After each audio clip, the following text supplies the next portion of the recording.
தினம் ஒரு தியானம். என் கண்களில் உனக்கு கிருபை கிடைத்தது. யாத்திராகமம் அதிகாரம் 33 வசனம் 17. கிருபை காட்டிடும் கர்த்தர். அவர் உருக்கமும் இரக்கமும் நீடிய சாந்தமும் மிகுந்த கிருபையும் உள்ளவர்.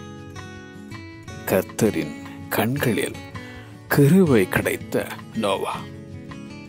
கர்த்தர் நல்லவர், அவர் கிருபை என்றும் உள்ளது. யோசேப்போடு இருந்து அவன் மேல் கிருபை வைத்து சிறைச்சாலை தலைவனுடைய தயவு அவனுக்கு கிடைக்கும்படி செய்த கர்த்தர்.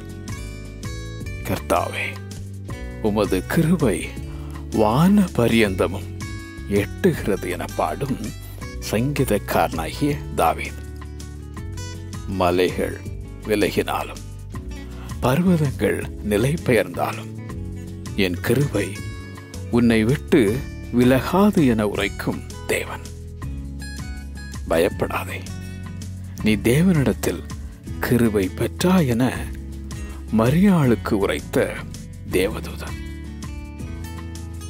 என் கிருபை உனக்கு போதும் என பவுலுக்கு உரைத்த கர்த்தர். உனக்கும் அந்த கிருபை. என் கண்களில் உனக்கு கிருபை கிடைத்தது. என் கண்களில் உனக்கு கிருபை கிடைத்தது. ஆமென்.